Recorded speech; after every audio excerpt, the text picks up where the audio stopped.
I am Irina Merson. I tell everyone two things about myself: my age and that I am a Russian Jew.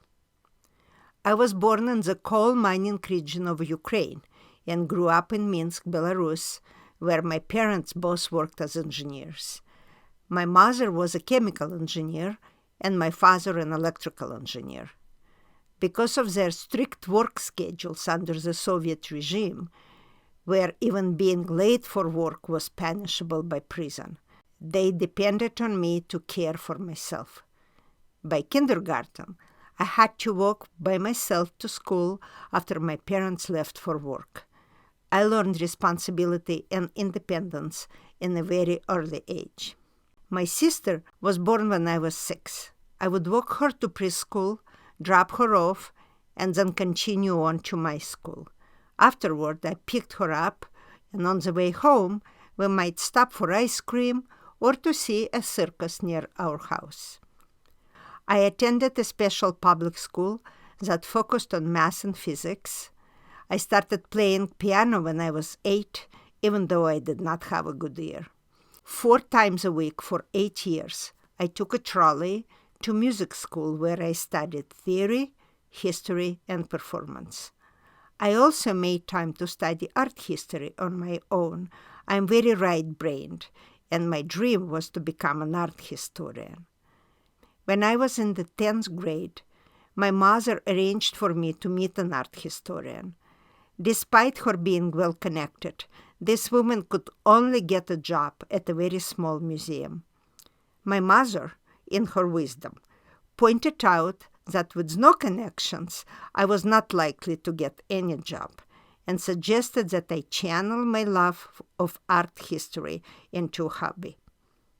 I attended the Belarusian Polytechnic Institute, majored in high-voltage transmission lines, and graduated with master's degree in electrical engineering.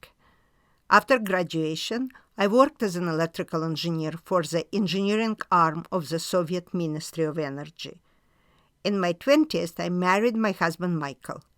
He was a journalist and an editor at a large, influential newspaper in Minsk. Michael and I decided to immigrate in the late 1970s due to our dissatisfaction with life in the Soviet Union, and particularly the state-sponsored anti-Semitism. We were pioneers in our families. It was a difficult process because of the sensitive job Michael had. We were denied permission to immigrate, and for 2 years we were refuseniks. It was a huge ordeal. Michael was fired from his job when he applied to leave the USSR. I had to go to work every day in the face of official propaganda portraying people like me as traitors to the state. My father was fired from his job because if he could not raise his daughter as a good Soviet citizen, he could not be allowed to manage other people. This was particularly painful to me because my father was my best friend and my family suffered directly from my actions. Michael and I were allowed to leave the country in June of 1980. We were given permission and had to leave the Soviet Union within 10 days. We were allowed to take only 2 suitcases and $104 per person. The moment I set foot on the ground at JFK, I felt the energy of this great country. I felt that I have arrived and this is my home. We first settled in Los Angeles where we had friends. For 11 weeks, I cleaned houses and went to technical English school from 9 to 3. I finally got a drafting job and soon after an engineering job. We stayed in Los Angeles for about 2 years. During this time, Michael submitted a job application for me without my knowledge. It was for an engineering job in Denver, working as a consultant with the United States Department of Energy. I was hired and we moved to Denver, where I worked on substation and transmission projects for 15 years. I decided to start my own business when I realized I did not want to work for anyone else anymore. Power industry and electric utilities business are historically male-dominated. Women are not welcome into this club. When I started my company, High Energy Inc., I wanted to create a circle of friends rather than simply hire employees.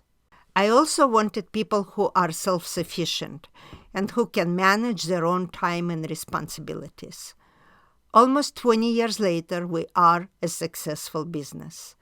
We have employees all over the country. I have very good people surrounding me. I have a great business partner, Ruth, who is a brilliant engineer. Consulting is a difficult business. I am a good consultant because I can get up and go after I fail.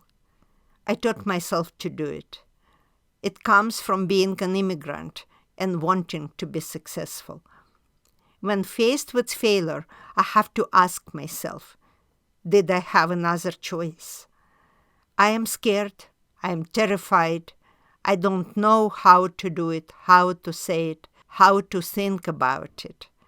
When I am very upset, if someone said no, or I lost a client, or someone quit, I allow myself a very specific amount of time to be upset. 3 days, 30 minutes, and then I'm done. I have to move on and move forward. I have achieved many goals of which I am very proud. I have been recognized by the United States Congress as a successful woman business owner and by an article in Inc. magazine. I am an engineer. I don't have an MBA, and I didn't go to school in this country. I have an accent, and I'm a woman in the male-dominated power industry in the United States. But I did it. If you have to survive, you will.